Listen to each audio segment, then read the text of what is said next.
Hello everybody, Iain Robson here for our episode of Landwerhkanal. Alright, we got this going on today.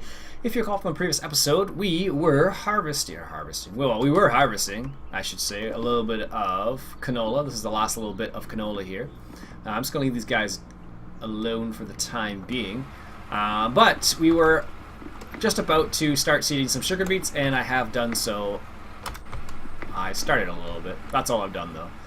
Also, I picked up the Unimog off camera. Actually, I'll tell you what actually happened. I bought the Unimog starting another episode, and then I ran into a random problem with the seed. So what happened is, as I was seeding away here, I would actually go through all the seeds. So let me just show you. So this is a spot. I had a full seeder, and I stopped right there with no seeds left. So I don't know what happened. I think it was a script on another map I was messing around with, and that was the reason for it. So I think that was the reason for it in the long run, but now I fixed it for the time being, so that's good. Yeah, it was just weird. I think it was a script from another map, and then as soon as I took the map out, it was fine, so I don't know what the reason for that was. But it's a pretty nice little, it's a nice map, but if it has that problem, that's not cool, so. Anyways, I'm using the GPS mod here just so I can be as efficient as possible because this is a tiny little seeder. That's the main reason why, really. If I were to use this, I would definitely be, I don't want that line, I want the other line. Probably would be maybe even more efficient without it in this scenario. But here it just makes more sense to use it just because I want to make sure I get the whole field seeded there. I don't know how fast we can go. Probably just under 20 kilometers, I imagine. That'll be my bet anyways. This is like, this tractor is such overkill for this particular seeder. It's ridiculous, but oh well. Yeah, so it was really strange. I don't know what happened. Like, I would go like 2 centimeters and then not 2 centimeters. I went very short distance and I was out of seed already, so I'm not sure the reason for that, but it definitely didn't work the way it was supposed to. So I'll have to let the author of that map I'll have to let him know that appears to be a appears to conflict with other maps, which isn't cool. So, anyways, so we're finally getting sugar beets down on this particular map, which is good. Are we really missing that little tiny bit there? Jeez. There we go. So we're finally getting sugar beets on this one field, which has been like forever, it seems like. So it's good. And I think another thing that seemed to happen when I installed the other map is it seemed to conflict with the pigs in this map. So I don't know how many pigs, and it doesn't appear like I've fed them at all. So that's another strange thing about this particular map, or the conflict between this map and the other map. So I'm not sure the reason for that, but it is what it is, I guess. Alright, there we go. Nice. So the one downside of using this particular seeder is it does take a little bit of time to seed the field, but considering we only have the one field at the moment, it's not terribly long, I suppose. I could start the other combine up and get him to do his thing. But actually, you know what I could do, now that I think about it, is I could get this guy selling some grain, so we can actually make some money here. And I don't think there's any great demands. I don't think I have that installed anymore. What is the current price of canola? Canola at the mill is 676 a ton or a liter or whatever it is, and the highest it's ever been is 690. So we're in good shape if we sell the canola we have right now. Actually, apparently the corn stalks have been taking a pretty big beat in the last little while, so I don't know what happened there with it, but it appears that they've really tanked. I've seen numbers like $3 a bushel and stuff like that, so that's really, really, really low.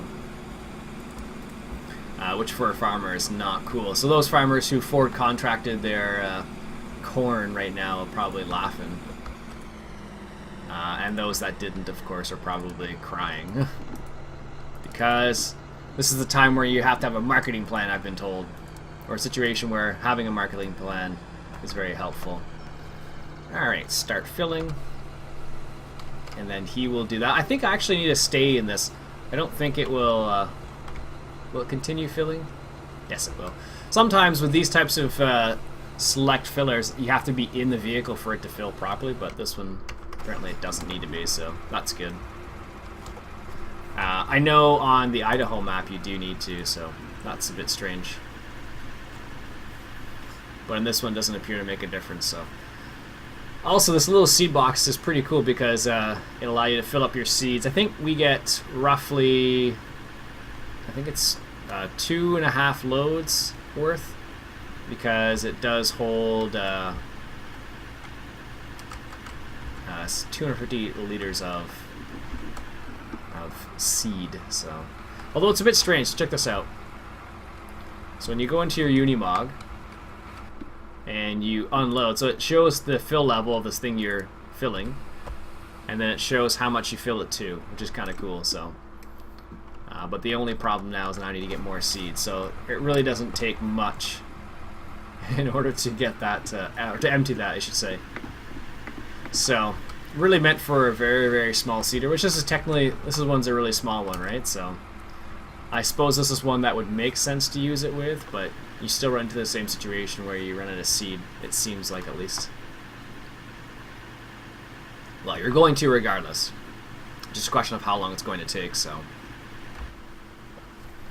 But, yeah, I don't know. I'm not sure what happened with the pigs. That's a bit strange. Anything I put in there, apparently, it didn't stay. Which is a bit annoying considering the fact that the pigs were all maturing. Does it say we actually own any pigs now? Livestock, animals. No, we don't own any pigs, which is a bit strange. Because before we actually did, so I don't know what the deal is. I'm not too worried about it, honestly. Some people were saying I should switch over to dairy cows at the other farm there, and do that. That's a possibility. I could easily do something like that. It's not a big deal. But like I said in the past, I think I'm gonna switch maps at episode 15. And we'll do a little bit of logging on episode 15, I think. So what I'm gonna do now is gonna hire a worker here, because now I need to fill this thing up with seeds.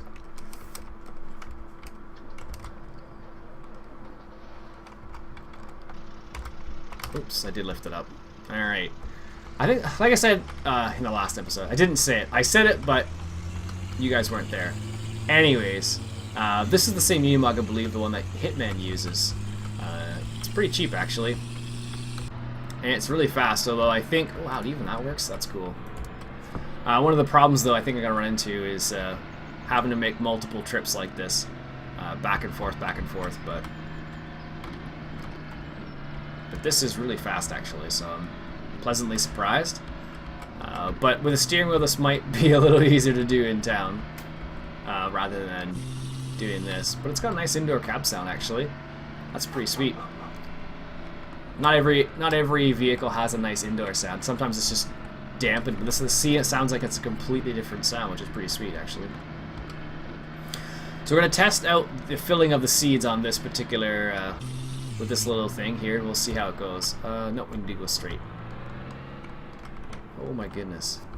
It's a little quick, so on a narrow map like this, I kind of have to be careful because I could easily go off-road, as you just now saw. Alright, so here are the seeds. Now, can I actually refill it from this? That's the real question. Start filling seeds. $600 a ton, so let's go. Start filling. Done. Oh, it does work. Okay.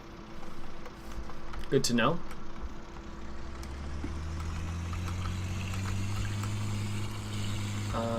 Why did I go behind here? But I wonder if that guy's out of seed already, but it's a pretty cool little graphic. Obviously it's meant for a smaller seeder, but even the seeder I have is not that big. It just seemed like I went through a lot because of that weird bug I ran into, so that must have been the case. That's pretty quick, actually. Rocking 80 kilometers an hour. This might be the new vehicle to go take stuff to the market and whatnot. Well, it might be a good idea. I don't know for sure. But yeah, it's got a nice indoor sound too. Jeez. It sounds almost like a big truck. The way it sounds a little bit, actually. But, oh well. Anyway, so we're going to bring these seeds back, and then we're going to go ahead and do a little bit more seeding ourselves. Because we want to harvest those sugar beets soon. Come on. Go, go, go, go. That's a ridiculous horn.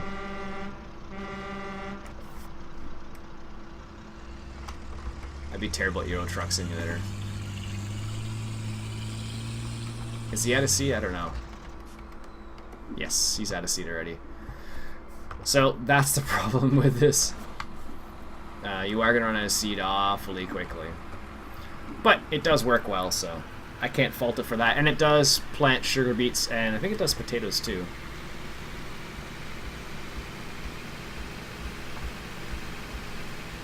Maybe it doesn't do potatoes. I thought it did. Anyways, so let's just bring this up over here. Hop back into here. It's a pretty cool little graphic though. Can you see that? See the bags disappearing there? So that's how they have it set up. So every bag disappears, so to speak. Which is a really nice little addition to it, in my opinion, at least. I'm just gonna start seeding right here because it seems like a good place to start. Lower the seeder. There we go. That's funny with this style of seeder. Could you imagine using precision seeding, like with GPS and stuff? I suppose you could, to a certain extent, if you really wanted to, but might be a bit overkill because technically you probably wouldn't be using this kind of style, this style of tractor. You'd probably be using something a bit older, I guess. At least I think. I think you would be using something a bit older. Change the offset here a little bit.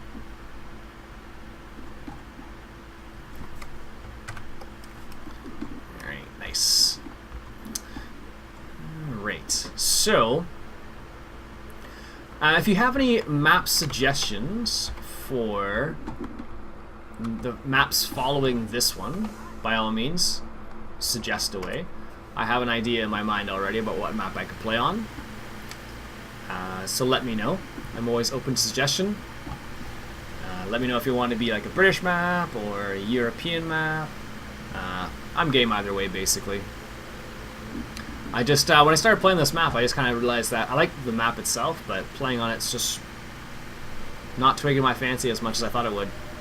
That's the only reason why. Otherwise, I'd stay on this map a bit longer.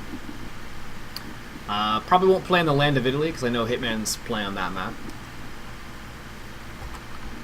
And Spring Hill Valley I've already done, so don't suggest Spring Hill Valley, I guess. Totally missed that little bit there. Excuse me. It's funny, I was watching TCGG. Oh, really? Come on now. Whatever. I was watching TCGG Rob in one of his videos there. He was playing on Central Kansas, which I haven't seen him play on for a little bit now. But we went back to it just recently, and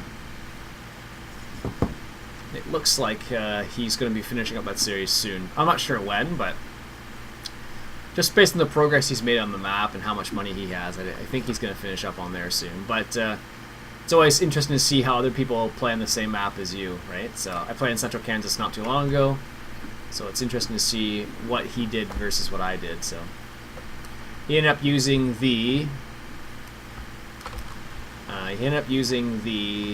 what do you call it? Titanium pack.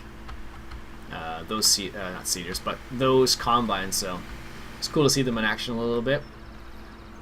It's one of the packs I don't have any of the packs. I never got any of the packs in the end from Farming Simulator. You think I would though, but no, just never Never found a need for it, I guess, just because I play on other things, I guess. That thing's still running. I can hear it now. How do I turn it off? Is it this? Yeah, it's this one. It's one of those ones that keeps running when you get out of it. So it's weird because some mods, they'll, as soon as you get out of the vehicle, it'll stop running. Like if you just hop out by pressing E, you'll hop out of the vehicle and then they'll shut down. But if you tab, it'll stay running, it seems like. So I don't know. Never understood that. Alright, nice. Let's head over here. I'm not sure this is the way you'd actually do this field or not. Seems like it'd be easy. You'd probably end up doing a headland around because you wouldn't want to drive through all the grass on the outside. In reality, you'd probably have to do 1 or 2 headlands, I think. Just because you couldn't run into the trees. Of course, on this map, it doesn't make a difference, but mainly because it doesn't make a difference just because you can drive through them, right? So, anyways.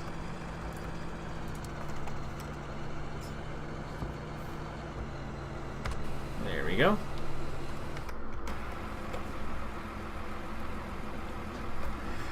Oh jeez, I don't remember the last time I actually grew sugar beets. I think it was an iron horse actually. I did a little bit of sugar beets and then it just took a little bit too long, so I think I stopped. If I remember correctly, at least. I think that's what I ended up happening. So I don't know. I know Toby Moby, for example, or some people. I don't know if people know. Some people might know Toby Moby. He's done. He's played a couple times on the Fadman Hitman co-op series. Anyways, he loves planting and harvesting sugar beets on his maps when he plays, which is kind of funny actually. Because if I remember right, I think he used to do that as a job, but you'd have to ask him specifically. So it's one of those strange things that you enjoy it in real life and as a job, but it's not easy to make a living farming, that's for sure these days. Oh, I didn't realize I was out. I guess that's perfect timing then. Yeah, so it's difficult to make a living farming these days. A lot of people do it different ways. I think it seems like the best way these days is to do kind of like a mixed approach. So do a little bit of farming, do a little bit of other stuff. Don't put all your eggs in one basket. Like I know some farmers will do the old, will only grow a certain type of crop, and that's the only crop they'll grow. And other farmers, you know, vary it a little bit. So one of the interesting things I found out this year actually was the fact that hard red winter wheat, I believe a lot of co-ops or elevators basically they're supposed to be giving like a premium, because in Ontario there's a really big demand for hard red winter wheat, but apparently it doesn't grow as nicely as soft red winter wheat. So I've been told, or so I've read at least. I'm not an expert, but that's why, as I understand it. So a lot of elevators are trying to encourage people. Some elevators are, some elevators aren't. Encouraging people to grow hard red winter wheat. And the interesting fact is that I think they actually get a premium for doing so. It's like, you know, a certain amount of dollars per bushel, which is kind of cool actually. It's one of those things that you kind of pick up over time. And some people, you know, jump on the bandwagon early, and those are the people who probably made a killing off of it. And then everyone else who kind of realized after the fact that it was a good idea to do, maybe they're like, well, you know, maybe I won't do it right now and see what it goes. But those early adopters are the ones who really made the big bucks, because apparently when this particular program came out, they are offering a bigger premium than they are now. So now it's like, you know, 90 cents a bushel, and before it used to be like $1 a bushel or something like that. Something along those lines. I don't know the individual details because I there's only so much in the article I read, so anyways. How is our John Deere doing? He's just making the last little pass here. Excellent. Let's see how much money we get from this.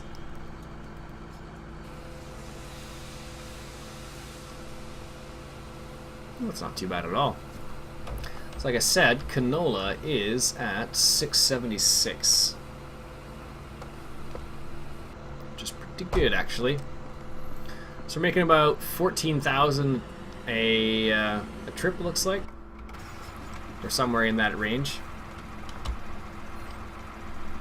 Alright, let's continue on the seeding journey. That's the one problem with this thing. It's because it's so small, it takes forever to seed. But you don't have many other options for small seeders. Actually, that's not true. Now, let me just totally go on a side rant here. Now, due to NI modding, they added a small potato planter. Let me just show it to you quickly for those people who are curious about it. It is Ferguson, and where's the potato planter? Right here. So it's a Ferguson, I think it's a 2-row or 2 or 3-row potato planter, and this is an old school style, but it plants potatoes, and it's really cheap too. So if you're looking for an old styles planter, that could work well. And this is actually interesting too because it can seed and fertilize. So I don't know what the width of it is, but the nice thing about that is the fact that you can use it for as a broadcast seeder for cover crops, which is a cool little side rant, I suppose. So using cover crops apparently, I think, erases your pH. I think Greg was saying. Greg Thomas, I'm referring to. I think that's what it's supposed to do with the soil mod, at least. On this map, I don't have cover crops, but I do on... Or do I? Oops, what am I doing here? I want this. It says I do, but maybe I do have cover crops on this map. I might try to put a cover crop down now, just to see. Anyway, so yeah, the cover crops are, I believe they're supposed to increase the pH level. I'm not sure what else though offhand, so keep that in mind, I suppose. And there actually was a new mod that came out as well called the straw mod, which works well with, I should say, the soil mod. And basically what it does is by spreading the straw on the field, instead of making it into windrows and baling it and whatnot, if you just blow it back in the field, you can actually cultivate it back into the ground, and I believe it fertilizes it, which is kind of a nice little benefit. I think it's considered organic fertilizer as well. So, this guy's stuck. Apparently when I made this course, I screwed up this last turn here. Alright, let's make sure he gets some more canola. We have lots of it, so it's best to have it rolling, so to speak. Actually, what I should do is I should get the Unimog out there doing the same thing, or alternate, I don't know, or get them both. But I really don't need 2 tippers, in all honesty. What I could do is I could have one tipper for like a grain buggy type scenario, and the other one I could have doing something else, but oops, it helps if you stay on track. Anyways. Sweet. Alright, so I think what I'll do is I'll finish seeding this off camera, or else it'll be a lot of this. And we'll come back next episode. We'll harvest some sugar beets, and maybe we'll plant a cover crop. I think episode will be... this is 13, 14... Anyways, the last episode, episode 15, I will definitely do a little bit of the forest mod there. So, we shall see how that goes. So I'm just going to hire a worker here. And he'll finish the rest of that a little bit off. Anyways, that's it for today, folks. My name's Iain Robson. This has been Farming Simulator 2013, playing on Landwerhkanal. Catch you guys later.